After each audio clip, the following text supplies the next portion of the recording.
नमस्कार। इस दीपावली बहुत कुछ खास था। हम लोग दलित बस्तियों में दीपावली मनाने के लिए गए। बच्चों को हमने फुलझड़ियाँ बांटी और मिठाइयाँ बांटी। बच्चों के साथ हमने दीपक जलाए और उनके चेहरे की मुस्कान देखते ही बन रही थी। मातृमंडल सेवा भारती के द्वारा हमने ये आयोजन किया था। शैली शर्मा जी और पुनीत भैया मेरे साथ थे। देखिएगा बच्चों के चेहरे पर कितनी खुशियाँ हैं, जैसे फुलझड़ियाँ इनके चेहरों पर लग रही हैं। ये देखिएगा, और सभी बच्चियाँ खुशी खुशी। ये देखिए महिलाएं भी, क्योंकि हमने एक सिलाई सेंटर चलाया हुआ है यहाँ पर। ये सभी लोग यहाँ सिलाई सीखने के लिए आती हैं। जगह जगह हमने सेंटर खोले हुए हैं। और तो हम अपने सेंटर पर ही दीपावली मनाने के लिए इन बच्चों के साथ आए थे। मातृमंडल सेवा भारती के द्वारा ये सेंटर हम चलाते हैं, क्योंकि मैं नगर अध्यक्ष हूँ। आदरणीय शैली शर्मा जी अध्यक्ष हैं और हमारे पुनीत भैया, पुनीत गोयल जी, ये एक पत्रकार हैं। तो भैया इस सेवा में जुटे हुए हैं, हम इनके साथ में हैं। देखिएगा चरखी छुड़ाई, फुलझड़ियाँ छुड़ाई बच्चों ने और बहुत ही आनंद आया। उसके बाद मिठाई बांटी और भारत माता की जयकारे लगाए। बच्चे सभी अपने अपने गंतव्य की ओर चल दिए, घर की ओर, क्योंकि शाम का समय था, सभी को पूजा भी करनी थी। फिर ये एक हमारी मेंबर हैं टीम की, उन्होंने एक दुकान खोली हुई थी, हम सभी लोग वहाँ गए। और उसके बाद हम लोग गए कुष्ठ आश्रम। कुष्ठ आश्रम में हमने जो है बच्चों को लिए मिठाइयाँ लेकर के गए थे, फुलझड़ियाँ लेकर के गए थे और दिए जलाए। वहाँ पर जा कर के कहते हैं कि लोगों को खुशियाँ, 2 मिनट का समय भी अगर हमारे पास है, हम किसी के साथ खुशियाँ बांट सकते हैं तो बहुत बड़ी बात होती है। क्योंकि आजकल की इस भाग दौड़ की ज़िंदगी में किसी के पास समय नहीं है। लेकिन मैं नीमा शर्मा हंसमुख और हर परिस्थिति में रहती हूँ खुश। उन्हीं खुशियों को बटोर करके दीपावली के दिन कुछ दिए और कुछ खुशियाँ लेकर के मैं इस आश्रम में गई थी। और देखिएगा किस प्रकार से मैंने और शैली शर्मा जी ने दीप जलाए और दीप जला कर के जो है दीपदान किया और बच्चों के साथ मिठाइयाँ बांटी। बच्चों के साथ मिठाइयाँ, बच्चों को मिठाइयाँ बांटी। देखिएगा खुशी बनती है। ये बच्ची है, थोड़ी आँख से देखने में इसको प्रॉब्लम थी, फिर भी हमारे साथ किस प्रकार से खुशियाँ बांट रही थी, दिए जला रही थी।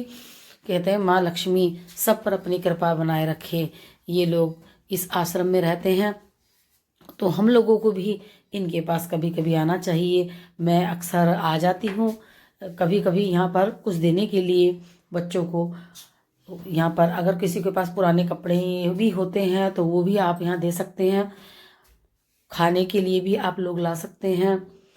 देखिएगा छोटा बच्चा था आदि, इस बच्चे का आदि नाम मुझे याद हो गया, क्योंकि आदि बार बार हमारे पास आ रहा था। छोटे बेबी को कहते हैं कि आ रहा था। और देखिएगा किस प्रकार से मिठाइयाँ मैंने बच्चों को भी दी थी और बच्चों की खुशियाँ देखते ही बन रही थी। क्योंकि हम लोग जो थे दीपावली मना रहे थे छोटे बच्चों के साथ। तो ये दीपावली का आयोजन कुछ खास था, विशेष था। दीपावली का आयोजन कुछ खास और विशेष था, तो इसलिए हम लोग मना रहे थे। तो देखिएगा ये दीप प्रज्वलन हो चुका था। तो कहते हैं ना कि खुशियाँ बांटने का कोई समय नहीं होता है, कभी भी खुशियाँ बांट लेनी चाहिए। मुझे जब अच्छा लगता है तब मैं यहाँ पर आ जाती हूँ और इन लोगों के साथ अपनी खुशियाँ शेयर कर लेती हूँ, बांट लेती हूँ। बच्चे देखिएगा, बच्चों का खुशी खुशी होती है। मैंने भी एक दीप जलाया और कहा कि परमात्मा हमेशा सबका घर खुशियों से भरना और इसी तरह से अपना उजियारा फैलाए रखना। मैंने और शैली जी ने दिए जलाए।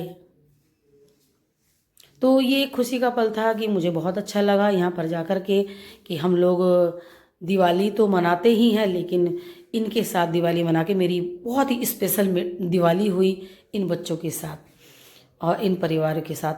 थोड़ी देर बैठ कर के हंसी खुशी से समय बिताया। उसके बाद हम वापस गंतव्य की ओर, क्योंकि शाम का समय था, दीपावली पूजन होना था, हमें घर की ओर भी प्रस्थान करना था।